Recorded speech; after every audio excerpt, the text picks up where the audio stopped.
Correction, and I am the correspondent for the Doha debates.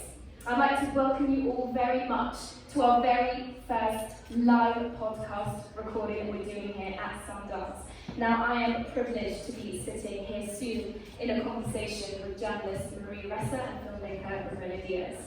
But before all that, I thought I'd start off by telling you a little bit about who I am. I'm a journalist. I've been so for about 10 years. I've covered all sorts of stories from all over the world, and that has been my privilege and my honour to do so. I've reported on the global refugee crisis out of Greece and Thessaloniki, all the way to the camps in Lebanon. I've uncovered environmental degradation all over the planet, including at borders and the mines in Colombia, all the way through to the oceans and the high seas of West Africa. I've also investigated trafficking networks and government corruption from the borders of Guatemala through to the corridors of power right here in the United States. All of that is to say that I get around a bit.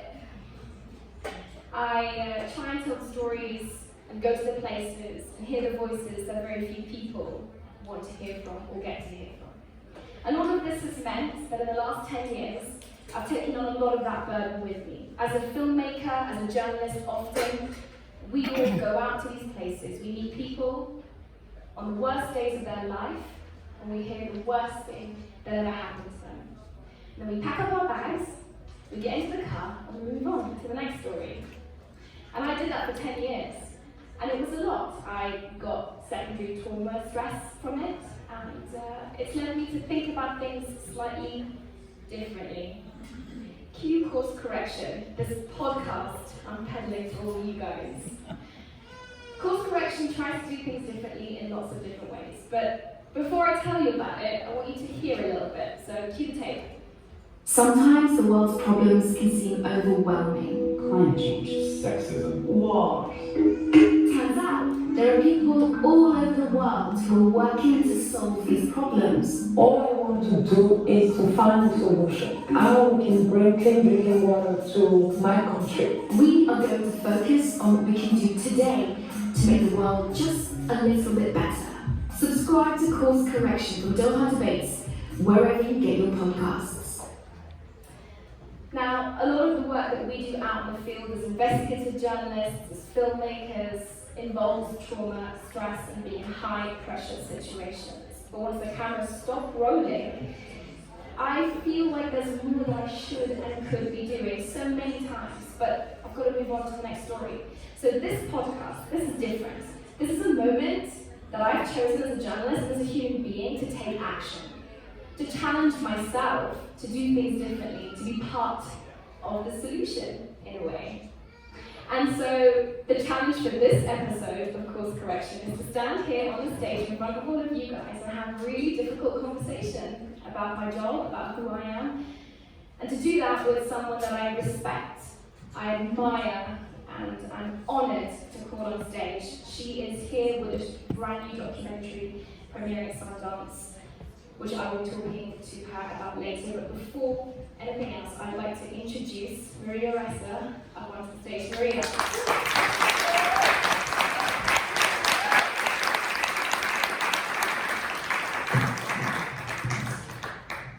So you've heard a little bit about the show. You know what we're into. Before we get to the solving it part, we've got to talk about what we're actually dealing with, because I get to leave any of these traumatic and difficult places that I visit. You live in it. So just talk me through a little bit about what the situation is like and how Philippine people are having to deal with this war on drugs and the many different ways it's affecting their lives. So I think one of the first things you have to realize is that what's happened in our country isn't just staying in our country, it's coming to your democracy now. And if we don't take the right steps forward, this existential moment will spell the doom of democracy. What's happened in our country? Bottom up, exponential attacks on social media, the poison coming into our information ecosystem, because the Philippines is a country where 100% 40% of Filipinos on the internet are on Facebook. So call us Facebook country. These bottom-up astroturfing attacks are then followed a year later by the weaponization of the law. I know this firsthand. In 2016, we came out with a series of reports outlining impunity in the drug war and impunity of Facebook. As soon as we finished the propaganda war series, I got an average of 90 hate messages per hour. I've been a journalist for almost 35 years, and I have never faced anything like that. I've led teams in conflict areas. I have never faced anything like that, because when you're in a conflict area, you know, gunfire comes from here. This is a safe zone. In this day and age, when you are targeted, and in the Philippines, women are targeted at least 10 times more than men, that is mirrored in other countries around the world. When you're targeted, it's like nothing I've ever felt before. How does it feel? I mean, I get one or two. I mean, 90 every hour is an insane amount. How do you feel? Do you feel like there is no safe space, that not even in your mind, not even in the four walls of your home can you be safe? Absolutely, because you pick up your phone. How often? What's the first thing you do when you wake up? I pick up my phone. And then what's the last thing you do before you go to sleep? I look at my phone. Right. So you look at this, and it is personal, and the attacks. Here's the funny thing, right? There was this utopian vision of how this is going to change all of our worlds for the better. But even then, when I was a traditional broadcast journalist, I used to think, how is that possible if every person has a different experience of reality?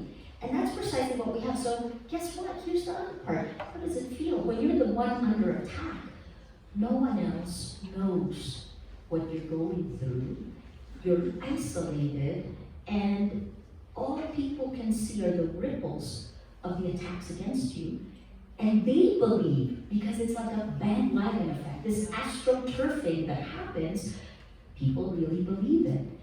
So you sit there, and you actually in the last 3 years, I think I've had to deal more with anger management than anything else, right? You feel impotent.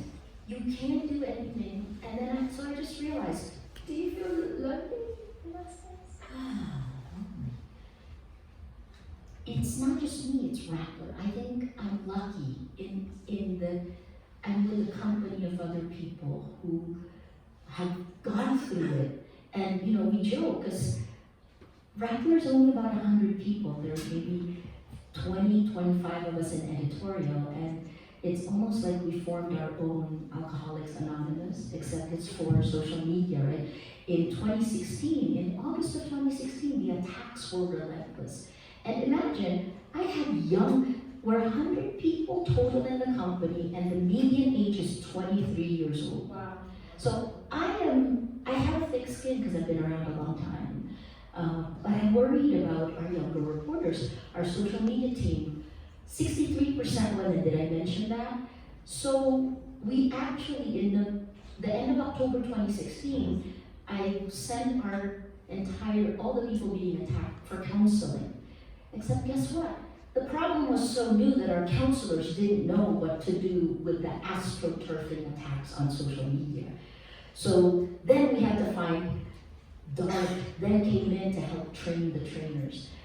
We were sounding alarm bells on the impact of algorithms, Facebook's algorithms on democracy in 2016. And this is the hardest part. It plays to the worst of human nature. The end goal is, if I'm gonna attack you, is I won't just attack you exponentially to silence you. This is free speech, stifling free speech. Right? I won't just do that, but I will demonize you and enrage someone else so that I form a mob against you and splinter the society. This is what the algorithms are designed to do. Now, for those of you who don't know why, but I will tell you a little bit about Maria and her amazing accomplishments. So Maria is a Philippine-American investigative journalist, and she's founded Rappler, which is basically one of the only main independent news outlets in the Philippines.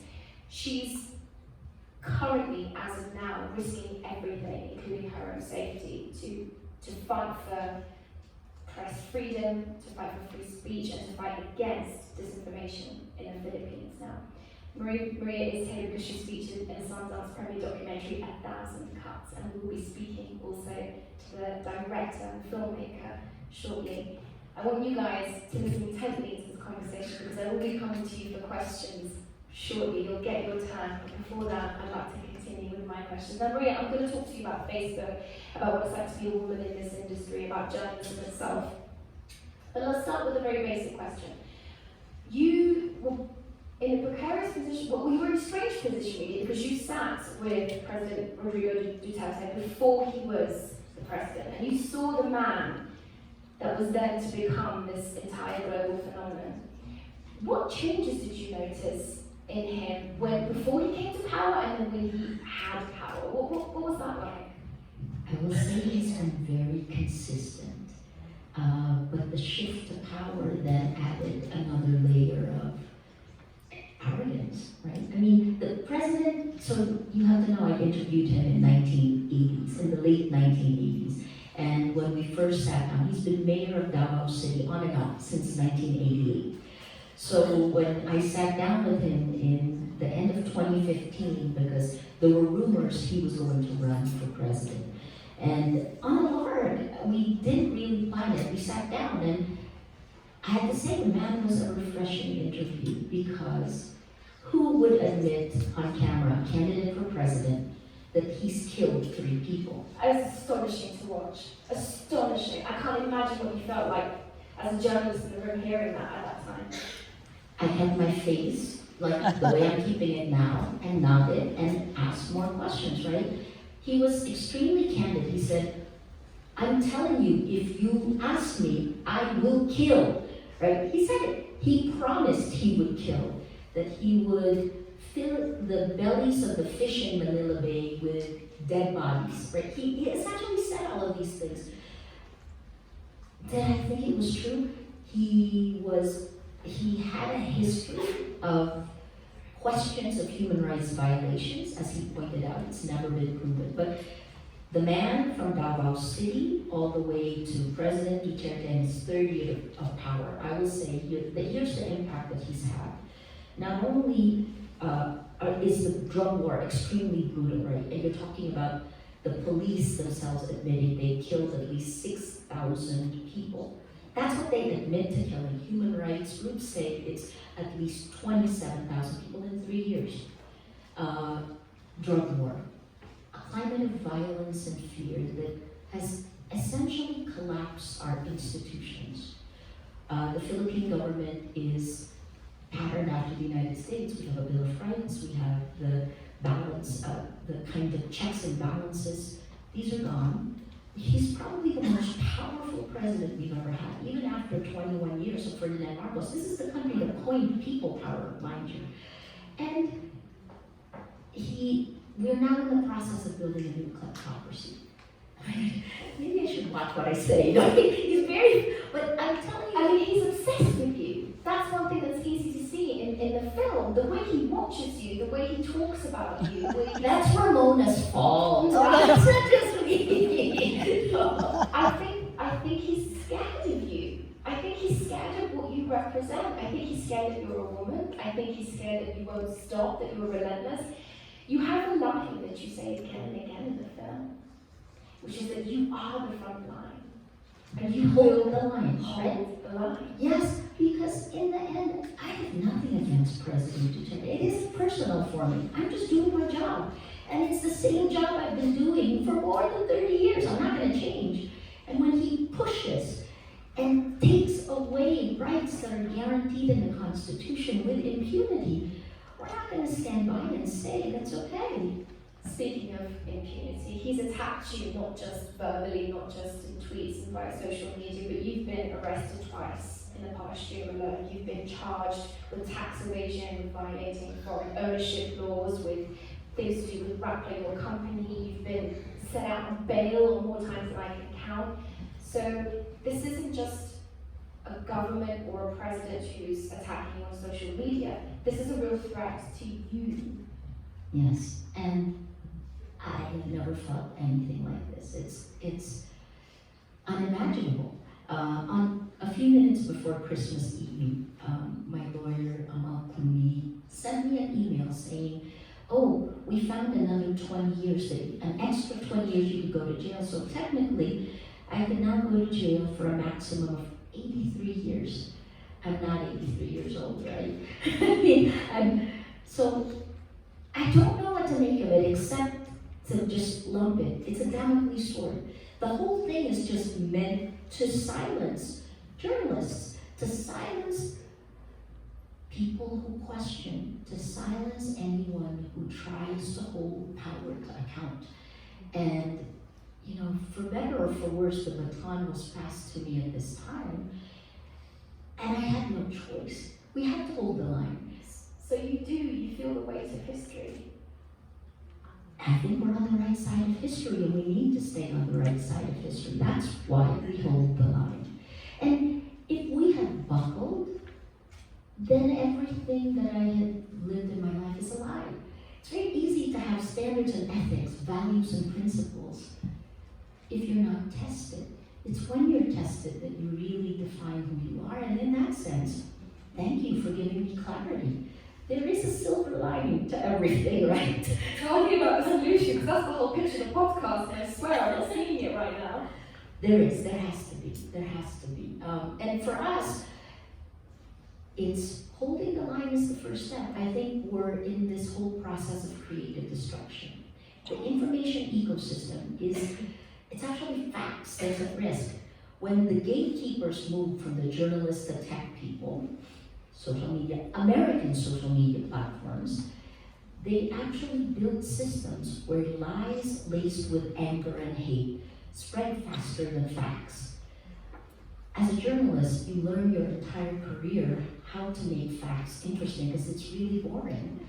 We stand no chance in this day and age when these lies, so salacious. Let me ask you something. Go. What is your job as a journalist? Are you a fact checker? Are you the person that is supposed to whistleblow? What do you see as the job of a journalist in the Philippines? The mission of the journalist has never changed. It is to hold power to account, whether it is our government or the private sector. That's the way. It's the standards and ethics I've learned. The form has changed because of the technology, right? Look at, we atomize it, and this is part of the problem with technology. They atomize it, they pound meaning to smithereens, and I think the other job of journalists now is to make sure that meaning is retained, right? This atomization, you cannot look at the world that way. Our course correction, what's our course correction? You have to, I think on two fronts. The form of journalism has changed, and the mission of journalism has become far more important. If we don't hold the line, we won't have democracy. I always say this, a lie told a million times becomes a fact. You believe it. Without facts, you can't have truth. Without truth, you don't have trust. And without any of these things, you can't have a democracy because the public sphere is destroyed. How can people who have different ideas, come from different backgrounds, have different experiences, come together to decide what is right for the future? We can't. That's why it has to change. And the solution isn't just, and in fact, the solution is not in the Philippines. This is global. I think at no other time in history have I seen that local problems require global solutions, and global problems become local problems immediately. So let's focus a little bit now on how dangerous a time it is globally for journalists. Daphne, I want to talk to you about Daphne because it's somebody you know, just for our audience's sake. Daphne Garcia was a Maltese journalist, and she works a lot in the space of corruption, in the space of government and political power being used in conjunction with private organizations to evade taxes, to move money around, all of these things. And she was fearless in the work that she did. She ran after corruption. She chased it. Yeah. She followed the money. She followed the money she was supposed to. And she chased lots of stories before she was murdered. She was also arrested a few times. She was taken to court a few times before her death. She was threatened online a few times, and also personally to stay away. She didn't. And in 2017, she was killed with a car bomb under her seat. When you hear stories like that, and the countless journalists in Brazil who are fighting for environmental journalism, and all over the world, in Afghanistan, where I'm from, in Kabul, where we're being targeted by extremist groups, are you worried about us, about our trade, about what we try to do? And what can we learn from these threats, this existential crisis that we're in as journalists, to not know where we belong? It's such a huge question. I think first, there's never been a more dangerous time to be a journalist. In Daphne's case, there's several things we share. We share legal counsel for one. Matthew, then the family, Matthew Caron and Alicia and the family, their lead counsel is Keelan Gallagher, who's also one of our counsels. Matthew scared me when he told me after the first time I got arrested. He actually stopped me, held my hand, and he said, "Maria, it's the same exact thing that happened to my mom." And I didn't know what to make of it, right? Is that his mom was killed by a car bomb outside their home. And Matthew was in their house. He was the first to get to the car. So I guess this is the way I deal with it. The threats are there. The graver the threats, the more they want to silence us. The more we must push forward and do our jobs. Absolutely. I want to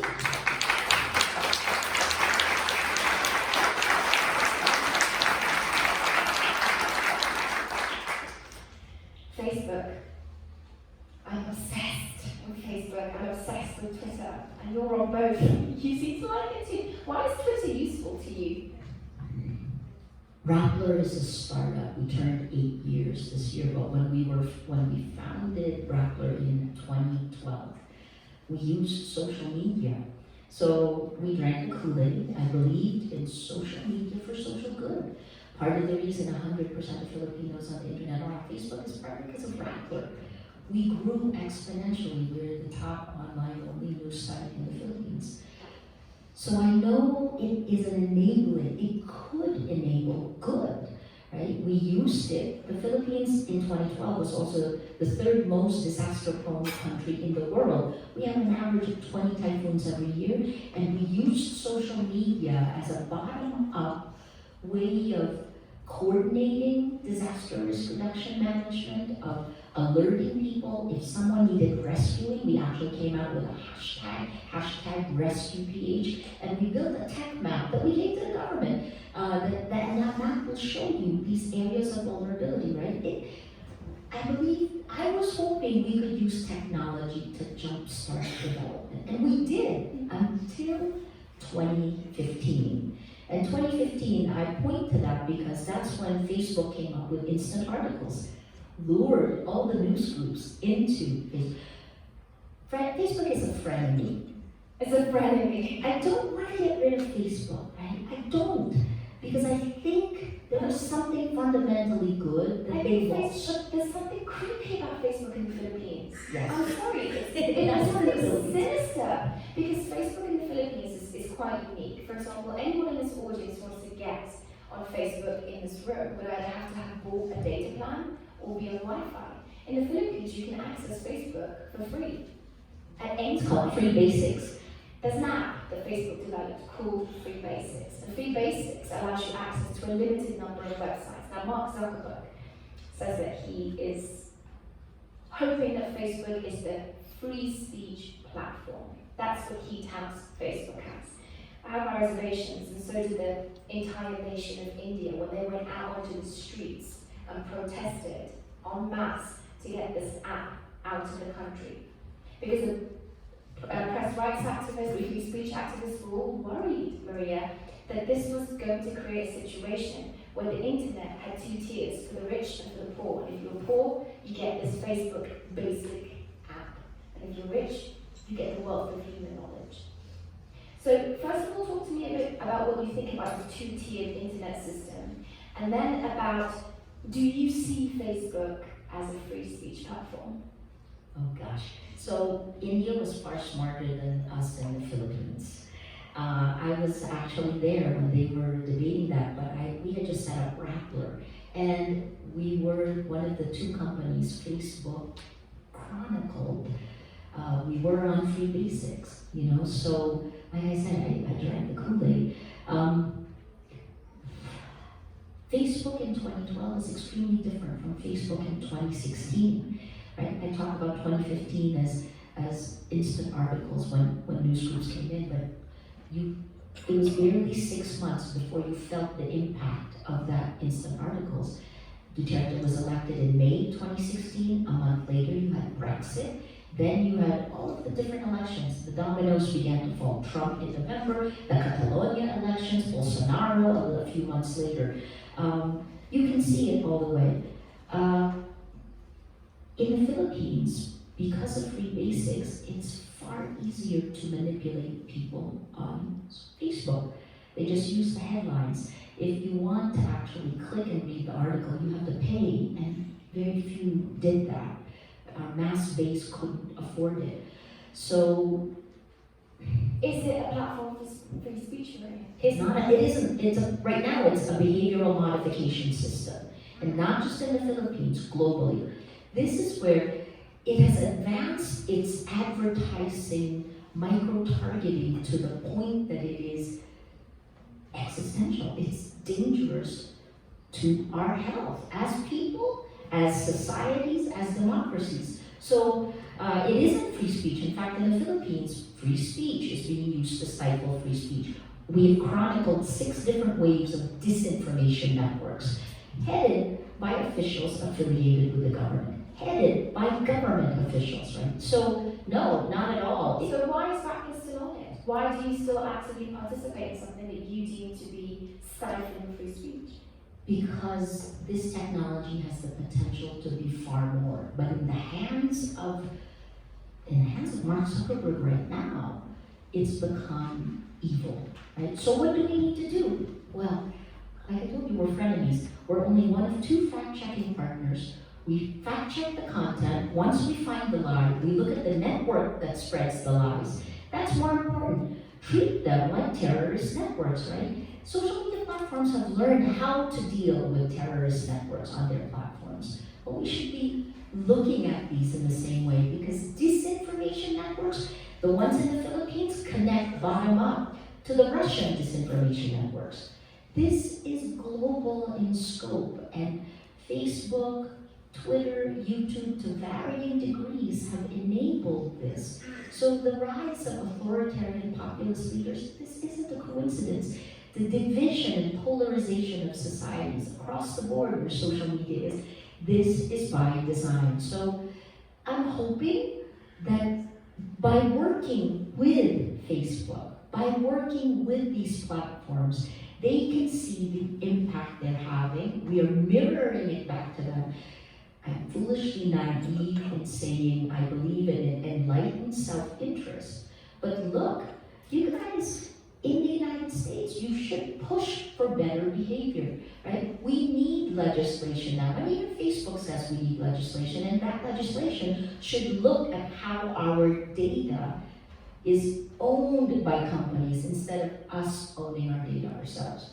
One of the things that Maria and I were talking before you lovely people walked into the room was about how when I was 15 years old, the war on terror was happening in my homeland in Afghanistan. And I'd switch on the 6 o'clock news and I'd be told, we've gained new territory, we've democratized an entire new swathe of the country, we're so lucky, Afghans are going to have democracy and freedom. And then, but there's also been some local casualties, they'd say. And then I'd switch the channel to the Afghan news channel, and there's 300 dead, 500 injured. The market town has been decimated. Mothers wailing for their lost kids just running around with dust and dirt all over their faces. And this was happening in Iraq and in Syria. And I saw parallel realities confronted with me. In the age of social media, fake news, it's not as black and white anymore. No, I would say now we don't have parallel, we have alternative universes, right? Because in the end, if you look at that, so working with CNN meant that you can as a Filipino, I could tell a story that Filipinos would understand in a completely different way and would be completely uninteresting to a Western audience, right? And so you learn to bridge this gap, but it is a matter of like scale. You can go down, like think about the globe, right? The buildings, or you look at the ant level and then you pull up to the globe, right? Those aren't alternative realities. They're a measure of zooming in.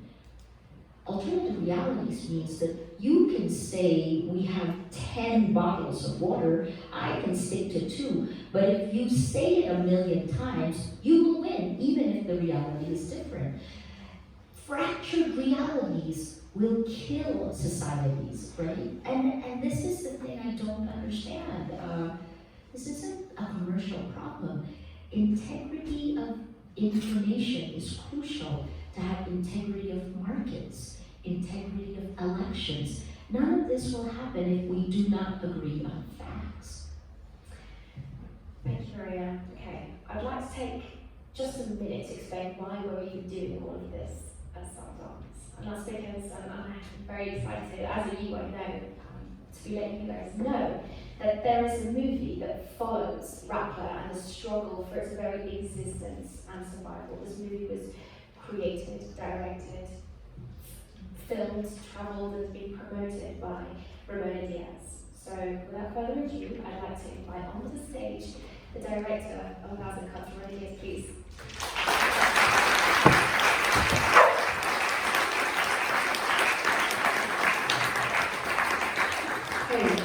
Now, Ramona is a darling of this festival, I think it's fair to say. You've been here a few times. Yeah. You've been here a few times. You won the excellence. You won the Excellence in the Cinematography Award in documentary, and rightfully so. You were extremely good at what you do, which is basically observational veritas filming. You've also chosen Rappler as a subject of your latest work and piece, which is a unique and very intimate kind of film that you've made. Ramona, before we get to see a clip of the show itself, I just wanted to ask you a little bit about your motivation for looking at such a fast-paced, kind of moving story. Like, what brought you to Rappler and to Korea? First of all, I don't usually do breaking news, right? No. I love filming people and situations after the media have left, because I think that's the most interesting part, right? When the world's attention is no longer on them.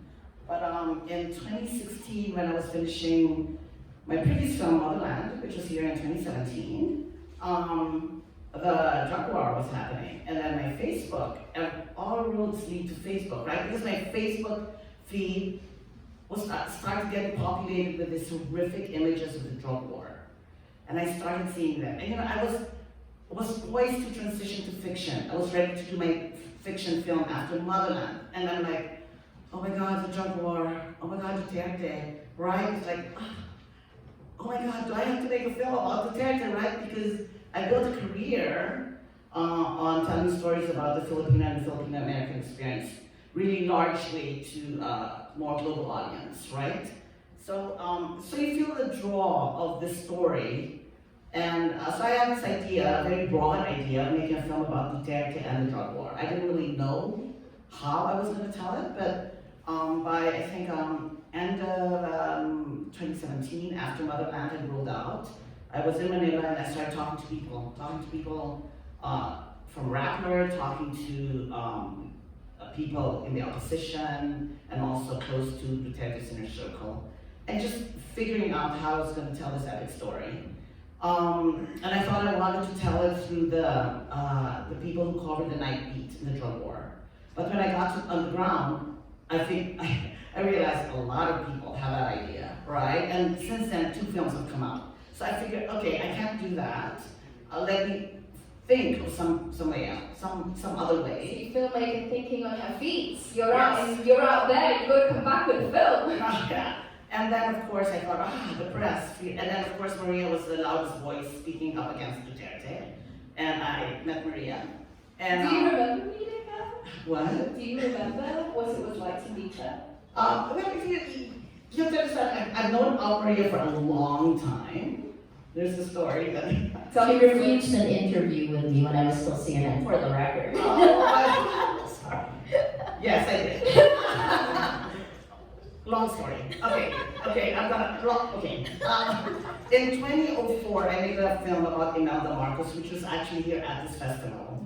It was the first time Imelda Marcos did a feature-length documentary film. And then, to make a long story short, 6 months after the premiere, Imelda sued us in the Philippines because for selling her good name and invasion of privacy.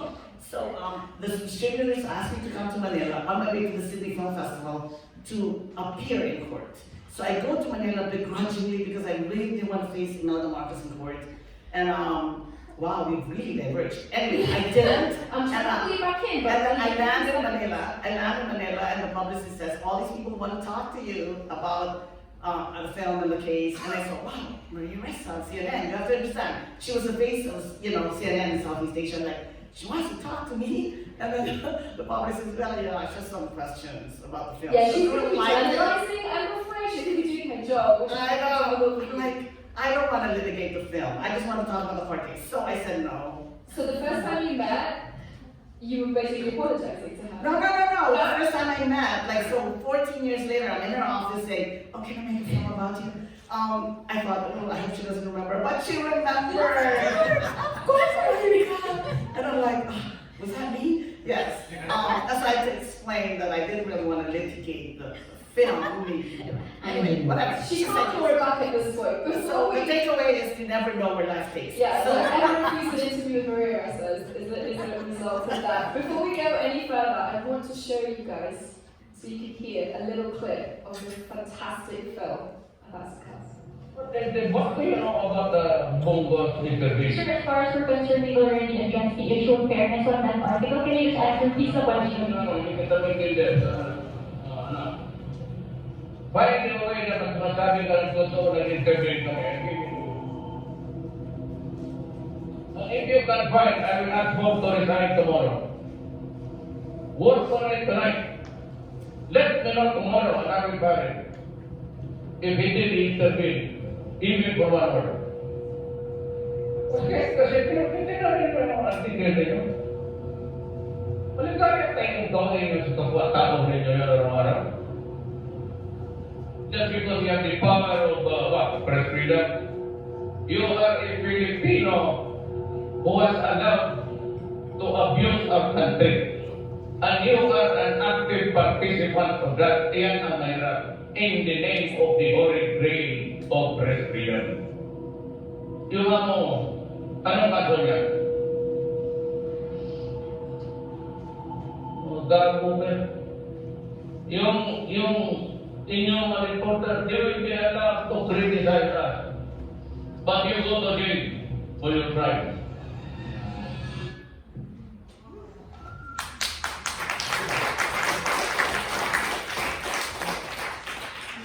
So, as a filmmaker, as a documentary host myself, watching that film, I had to watch it in chunks. It was very hard to watch the whole thing because I was watching Pia, who you saw in that moment, and various other journalists, usually women, be in those incredibly intense situations where they're confronted with power.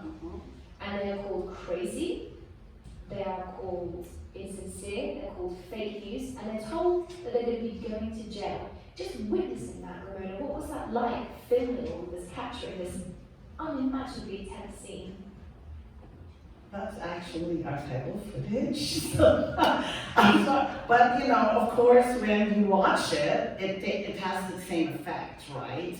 Again, I don't usually work with a lot of archival footage, but this time, because we're entering the story in 2019, really, 2018, 2019, it's been 2 years after the drug war had happened, and Rapper had opened up their archives to us, and this is, treasure trove of archives of stuff like this, and you're like, oh my goodness. And I was like, just watching it, the first time I saw it, I'm like, oh my God, Diaz just standing there. And later on, this situation actually, the president called the news conference just to berate her. It wasn't really a news conference as such, This right? was public humiliation. Yes, it was. Nationwide. Yeah, because he didn't like what she wrote. So he called to like really berate her in front of the press corps and in front of the country. So Maria, the other thing that you are is obviously in charge of this incredibly young team, diverse team, predominantly women. You have taken this risk to stand and hold the line. What does it feel like when you are sending other people to go and do that in often dangerous, precarious situations? How do you deal with that? It's like death by 1,000 cuts, right? Each nick is different and you somehow get used to it, and every now and then we step back and go, we're gonna have to ramp up security. We're gonna have to do something different. We're going to, I mean, I can't tell you how many drills we've had.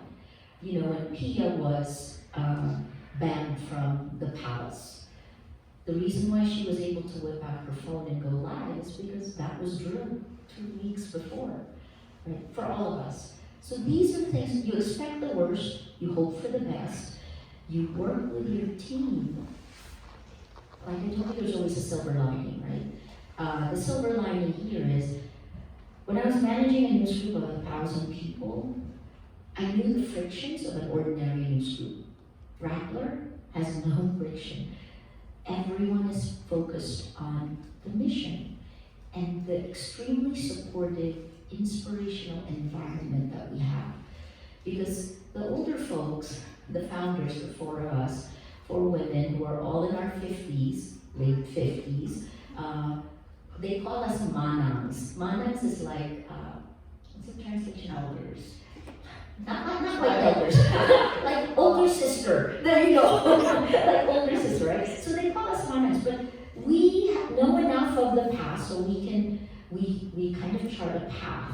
We try to plan ahead so we can talk about what the pitfalls can be. But the energy of our youth, we call them our kids, not in a non-negative way. Their energy is so inspirational. Like you look at Pia in that. You know what President Duterte did? He forced her to step away from the mic. And as he was berating Rappler, i.e. he was berating us, because it wasn't Pia who wrote the stories that offended him. It was other reporters in Rappler. She just stood there and smiled and was respectful. That's courage. It's courage. It's immense courage. But you find with the Rappler kids, they're self-selected. It's really amazing, those, the young reporters that we met at Rappler. They're all so articulate and they go out there and they don't stop, right? It is amazing where Rappler, I think, just attracts these young reporters. And also I think Pia was, she's amazing and she's unflinching, right? She just stands there and there's another scene in the film where she breaks down and cries, but is still able to articulate her thanks and her feelings. She's one of a kind, she's amazing. Talk to me a little bit about the importance of filming so many women and working with them, because it wasn't just a Rappler team, you also went along with 2 hopeful Senate candidates, both of them who lost, they didn't make it, and the senator who did win is just... Yes, he's a very interesting character, let's put it that way. Tell me a little bit about that. Why was it important for you not to just feature Rappler, women in Rappler, but other women as well? You know, the people who are more, I go to casting. You have to cast a documentary, right? I think more and more we're talking about casting a documentary, because even if you have a great story but you don't tell it well, you don't have a film. You have whatever, you can write a book, maybe. But you don't have a film, you really have to cast it. And the people who rose up was Samira Gutok and Mocha Usan is, and also there's an element of performance, right? It's performative. Mocha loves the camera. And in a way, as a politician, you have to love the camera as well, and so does Samira. But they happen to be interesting on top of that, right? There's something else that's going on. And you sort of, you plug into those things as a documentary filmmaker, I think. You know, after doing this for a while, you know who are really gonna play, or take in the light, as they say. Now, we're going to come to you guys for questions in a little while. Before we do, Maria, I want to understand from you, your perspective, what do you see as the future of journalism in the Philippines as being? Are you hopeful? Are you worried? Crisis is opportunity.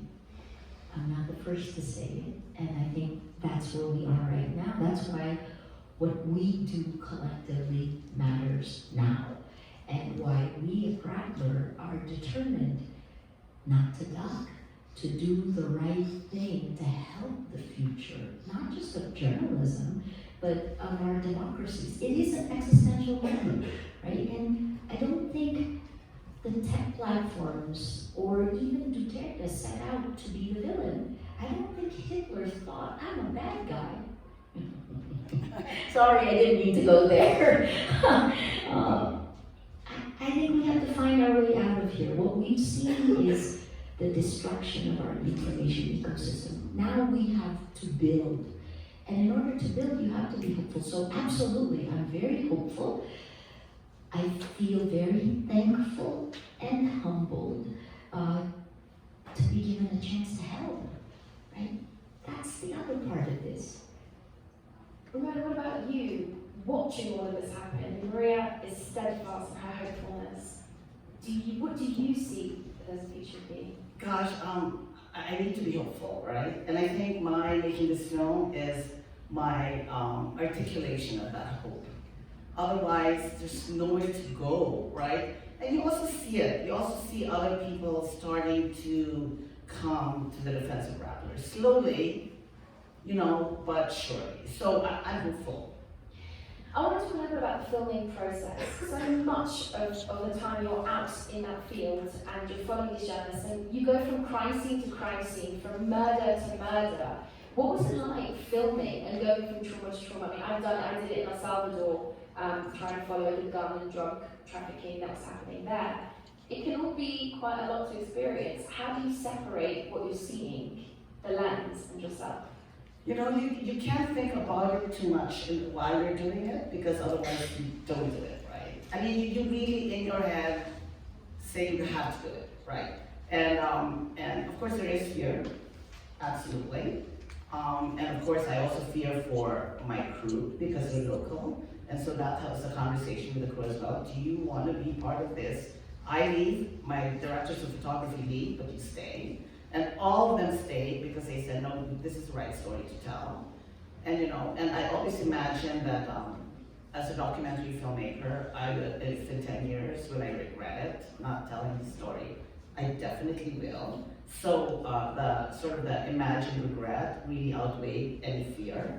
So you do it. Just like there is a scene in the film where Maria talks to her sister, Michelle, who's in the audience, and Maria says, you just work it out in your head. And I totally relate to that. You work it out in your head and you say, are you okay with this? Okay, you're okay with this? Let's just do it. You just have to. And then there's a separation. You have to. You're both Filipino American, so you can stay here in the comforts of America, in the developed world, in the global north, or you could go to the Philippines, to the global south, to a place that's riddled with complexity, corruption, murder and death. You've both, in some respects, chosen to go back. Why? Well, I'm mostly based here, but all my films are about the Philippines, yes. Right? I don't know, I think all my films are a yearning for the homeland, right? Because if you're an immigrant and you live here, you don't actually live here. You live in a liminal space, this in-between space between what you know growing up, where you were born and raised and came of age. I came here for university, and where you really became an adult and realized, oh my goodness, you have this agency.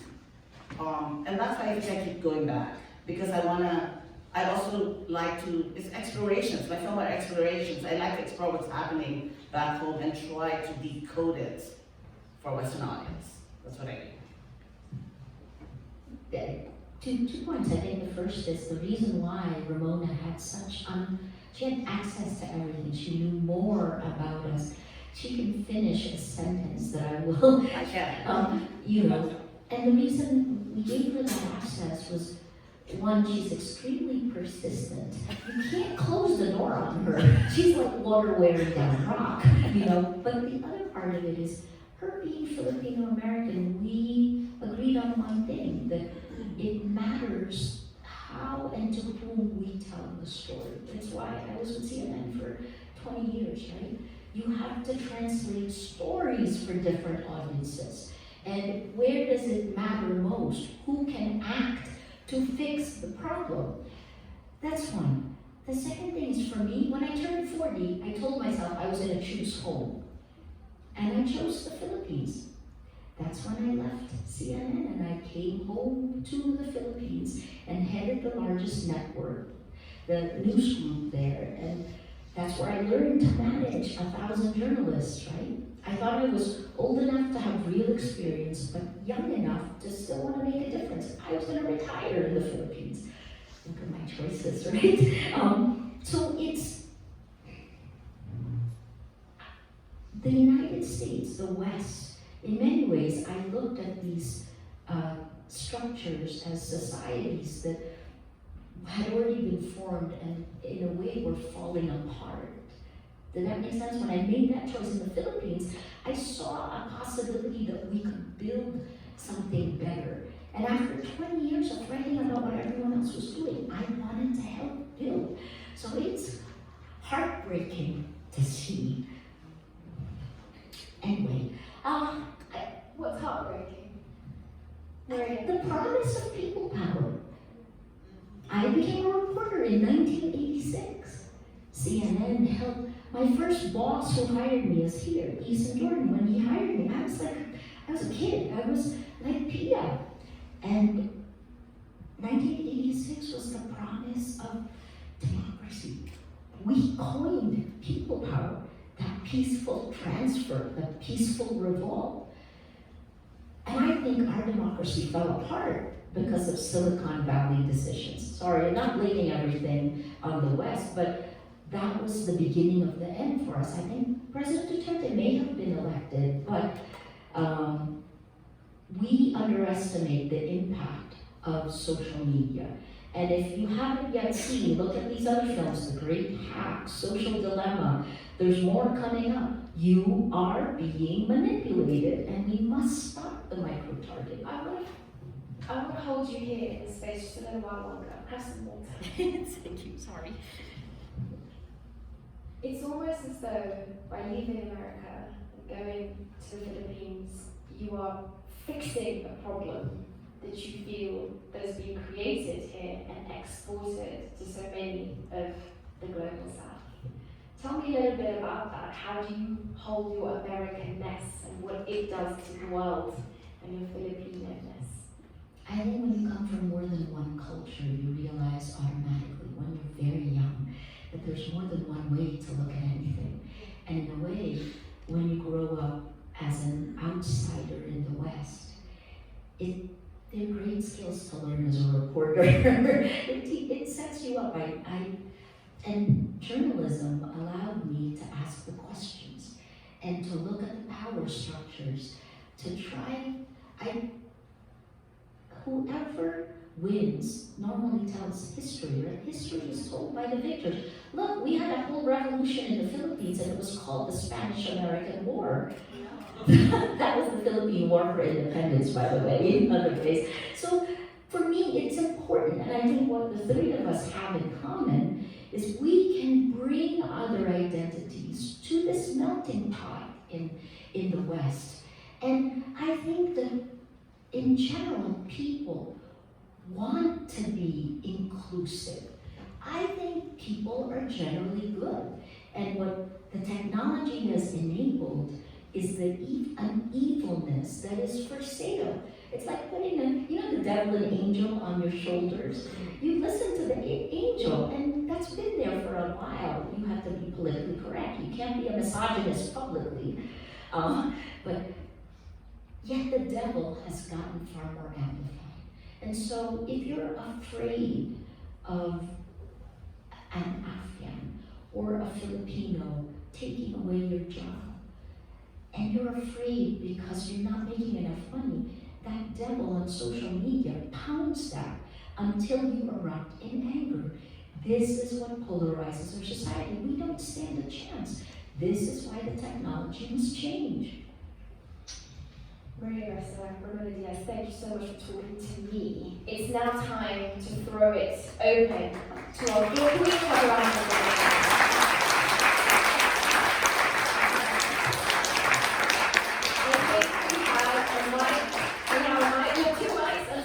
Some roving mice, and for those of you who have, so we've got a gentleman here, and who else have we got? There's a lady right at the front here. Should we get a couple of mics?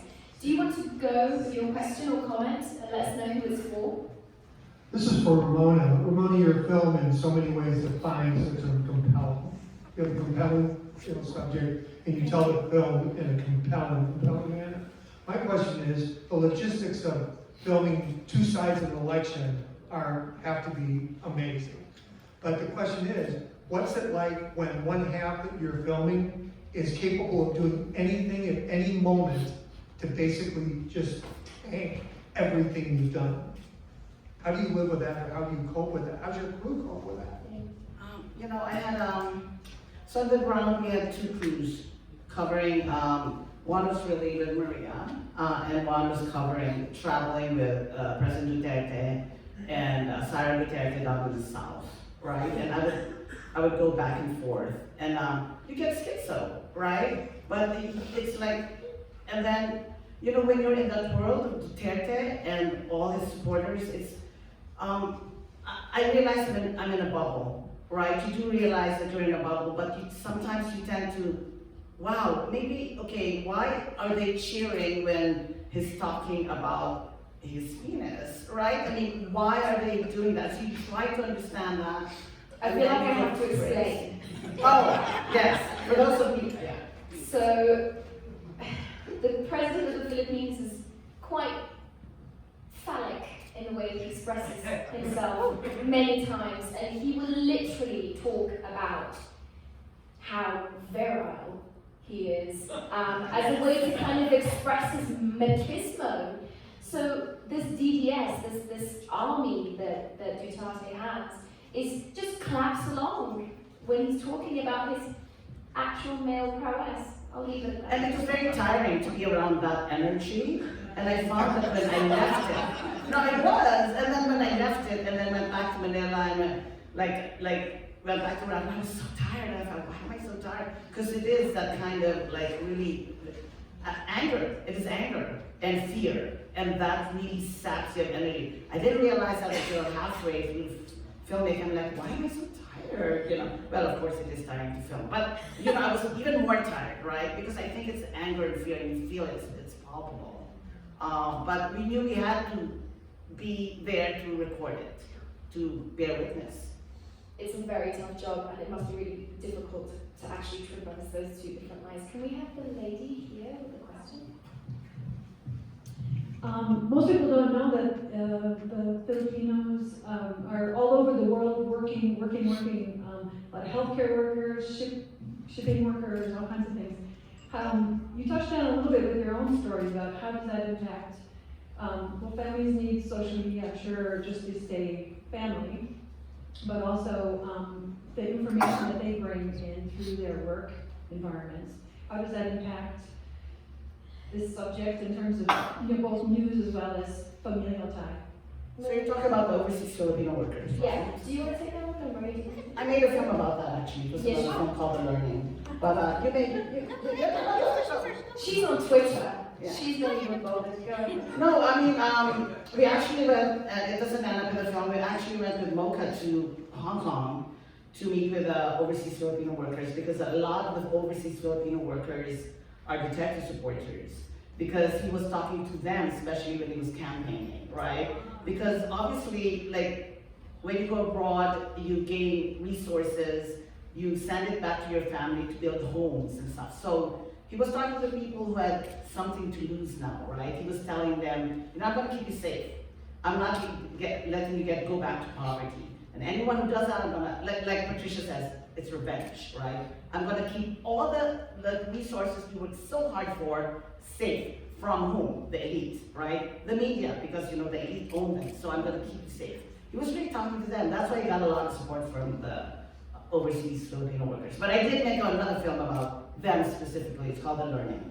Very So good talk right there. there are 10 to 12 million overseas Filipino workers, and they were specifically targeted in the campaign and in the disinformation networks. That's part of it. And the populist promises that are there is part of what fuels this.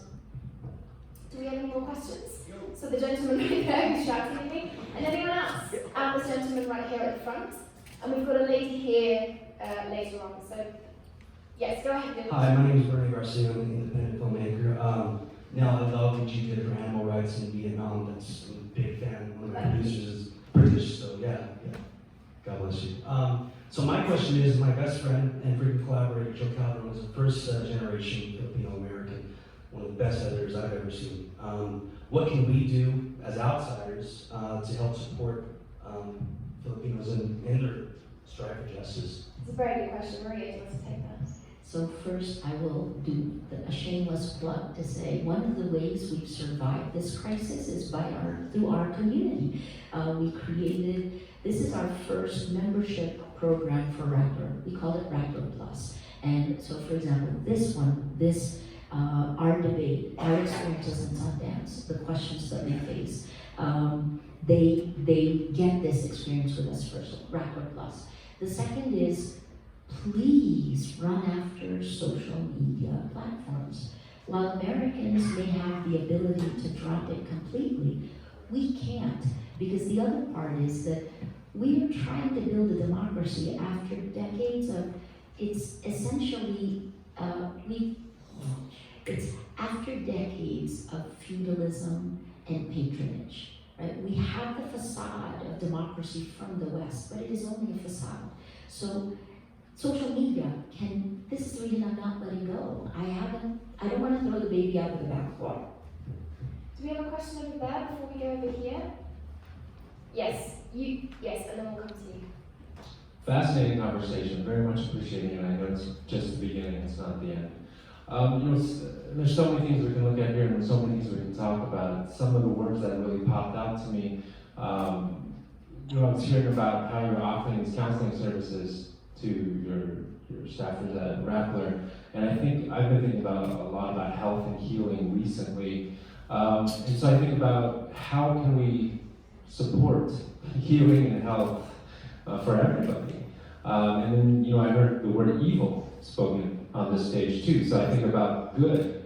So I'd be interested to hear more about your thoughts about what we can do to support health, healing, and good. Should we bundle that all together and ask it as one question? Maria, you go. So I think first we have to understand what I'm now really calling the behavioral modification systems we all live in. That's information going out. Our data now in artificial intelligence, right? These American companies know us better than the most intimate relationships we have, and they can predict the moment where we are most vulnerable to their messages. This has an impact on our mental health, and to be able to do something about it. Yes, please, we need help. It came from the West, right? The trainers who trained the trainers who are now helping Filipinos deal with the impact of these exponential attacks. Because just like that movie by Leonardo DiCaprio, where they move from Inception. The dream world, you go to the dream world to change the real world. Well, we're living that reality, so we need help. I will move on just over here to this young lady. What's your question? Hi there. I want to say, first of all, thank you both for the film that you've made. Literally, it was the first film I saw at Sundance, and it has changed my life. I really feel that. I'm going to say this. I believe it's a film that the United States should have in all the public schools for high school students to see. I remember the Eyes on the Prize series and what an impact. And I just felt it was such a metaphor for what's happening in the world. So my question is, actually, I have the question that the other gentleman asked, what can we do? But just to dig a little deeper, what can we do as journalists? I am an independent journalist, write for New England Film, and it's an industry publication as well, and cover festivals. But just how can we be a part of the conversation beyond what we've already said to help you all get the word out? Because I've been telling everyone at the film festival at Sundance, they should see this film. Wow. First of all, I think just, pay for your subscriptions online. Expect to pay for it, right? Because now you don't expect to pay for it, there are 3 free ones, so, and then after that you don't go back, right? I think it should not be free. I think you should still pay for the subscriptions. I think that's supporting journalism. Thank you so much for your comment. I will ask you about that. What can we as journalists, as filmmakers, as independent things, what could we do to support what's happening? Jump to the reality we live in now. Oftentimes, we're behind the 8 ball, right? So how do we survive? How do we survive this? Because Western journalists told our stories. That's one. That's how we survived the last 3 years. And actually, in 2019, we survived and thrived. And you can see I haven't quite diminished the way I talk. So please continue telling the stories. Look at what we have in common. We are not far away. Our dystopian present is what you are going through, except we just don't have any institutions to fight back. The global south feels the most impact from the things you have created. And I'm going to quote Christopher Wiley, the Cambridge Analytica whistleblower. He just said, look, colonialism never died. It just moved online. And we are living through 2 levels of it, from the social media platforms and then the Cambridge Analyticas. So please, tell those stories. I mean, that's an entire session in and of itself, Maria, so I'll leave it there. I've got time for maybe 1 or 2. Yes, please. And then that's it, I think, unless there's any burning desires. Go ahead. I'd like to think that the people, as the caretakers of the land, we're gathering on. My name is Maria Morata Mayes, and my family is from Mexico, so there's so much there. War on drugs as a smokescreen for war against the people. Very similar. Targeting community builders, like you're saying, those who speak the truth, those who inspire others to actually learn how to think and express and honor their truths. And so, hearing what you were saying about the weaponization of fear and kind of the normalization of that in an institutional level worldwide, and what you're also speaking to about unity, as well as sharing what my mother's tribe battle cry is, being Cuchare Nepecuad, La Fuerza de la Unión, the strength of our unity is what will carry us to justice and dignity for all peoples, creatures, and Mother Earth. Makes me wonder, how does this actually look in action? I mean, you were saying that there's no coincidence about populist and like targeting frontline communities and that happening worldwide. So they're so unified. And how can we, given our similarities, given the struggles that we share, be able to use these platforms? I mean, you're saying to keep Facebook, keep Twitter, and yes, they own all of this information that we're sharing, our most intimate fears and resilience through their platforms. And I'm, thinking about what Audre Lorde says about the master's tools and dismantling the master's house. So I'm wondering, how can we communicate with each other even with these platforms, and what I like that. actually look like? Thank you very much for that question. So just that idea of just the same way as Facebook and Twitter and all these platforms can be used to separate us, how can they be used to connect us, bring us together? So off the top, I started looking at Mexico and the Peña box to give us an idea of some of the ways things could happen. The problem is global, and the solution is global as well. You mentioned your quote, the symbol of what bring the strength of Mexico together. That same phrase is in the Philippines, it's in Indonesia. How do we do this? The biggest challenge challenge for us right now is, what does civic engagement look like in the age of social media? How can we create communities of action? Even if the facts are being pounded, how can we organize in the real world, right? And I think you do that by coming together in instances like this, by building communities of action and connecting them. And we must do it this year. 2020 is a pivotal year, because if we don't, let's look at the United States. If you guys don't solve this problem now, you could begin the domino toppling for a decade or so of fascism, because we cannot fight this alone. And what's that saying? What floats downhill, right? So it does require we organize ourselves, truth tellers, people who believe in the goodness of human nature. Here's the last thing. News groups in general do not share each other on social media, because we believe we belonged in the old world of competition. But we each have communities, and what's happened in the Philippines, this is another cautionary tale.